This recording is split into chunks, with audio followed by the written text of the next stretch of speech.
Private স্কুলের যেই guideline, এটা তো প্রাইভেট স্কুল, আপনি নিজে উল্লেখ করেছেন। স্বাভাবিকভাবে প্রাইভেট স্কুলের ব্যাপারে গাইডলাইন তো সরকারের দেওয়ার কথা না, সেটা তারা নিজেরাই ঠিক করবে। মাননীয় স্পিকার, এখানে আমি একটি কারেকশন দিতে চাইছি। এখানে মাননীয় সংসদ সদস্য হুম্মাম কাদের ওনার সম্পূরক প্রশ্নে প্রাইভেট স্কুলগুলোর ব্যাপারে একটি কথা বলেছিলেন যে গাইডলাইন, আমি তখন একটু ভুলভাবে উপস্থাপন করেছিলাম। প্রাইভেট স্কুলগুলোর ক্ষেত্রে সরকারের একটি গাইডলাইন অবশ্যই আছে, সরকারের একটি গাইডলাইন আছে। এই কারেকশনটা আমি দিতে চাইছি।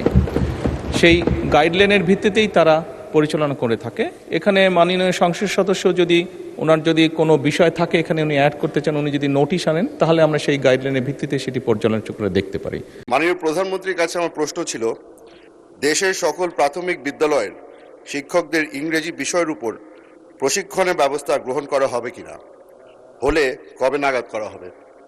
ধন্যবাদ। মাননীয় প্রধানমন্ত্রী। ধন্যবাদ মাননীয় স্পিকার, ধন্যবাদ মাননীয় সংসদ সদস্য। বর্তমান সরকারের ইশতেহারে দেশের সকল প্রাথমিক বিদ্যালয় শিক্ষকদের শিক্ষার মান এবং দক্ষতা বৃদ্ধির লক্ষ্যে বিশেষ প্রশিক্ষণ কর্মসূচির আওতায় আনার ওপর গুরুত্ব প্রদান করা হয়েছে।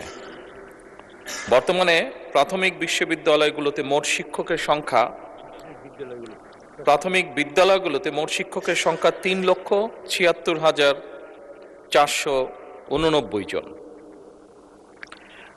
এর মধ্যে চতুর্থ প্রাথমিক শিক্ষা উন্নয়ন কর্মসূচির আওতায় ইতিমধ্যেই 1,30,000 শিক্ষককে ইংরেজি বিষয় প্রশিক্ষণ প্রদান করা হয়েছে।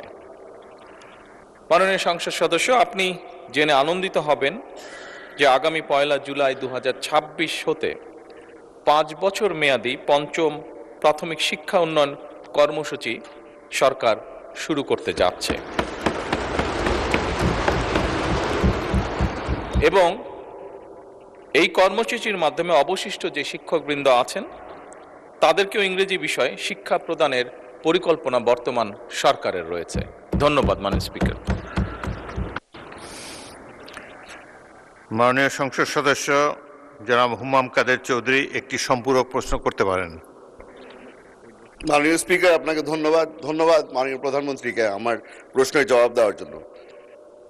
বর্তমানে মাননীয় প্রধানমন্ত্রী, আমরা যেটা দেখে এসেছি গত 17 বছর ধরে, প্রাইভেট যেই স্কুলগুলি ছিল সেখানে টিচার নিয়োগ দেওয়ার সময় কোনো ধরনের গাইডলাইন অথবা কোনো সার্টিফিকেট দেওয়া হতো না।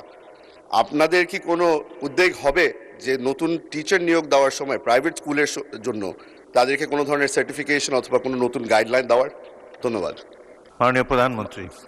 মাননীয় সংসদ সদস্য, আপনার সম্পূরক প্রশ্নের জন্য ধন্যবাদ। প্রাইভেট স্কুলের যেই গাইডলাইন, এটা তো প্রাইভেট স্কুল, আপনি নিজে উল্লেখ করেছেন। স্বাভাবিকভাবে প্রাইভেট স্কুলের ব্যাপারে গাইডলাইন তো সরকারের দেওয়ার কথা না, সেটা তারা নিজেরাই ঠিক করবে। তবে এ ব্যাপারে যদি আপনার কোনো পরামর্শ থাকে সেটি আপনি যদি মন্ত্রণালয়ে জমা দেন, সে বিষয়ে নিশ্চয়ই আমরা বিবেচনা বা আলোচনা করে দেখতে পারি।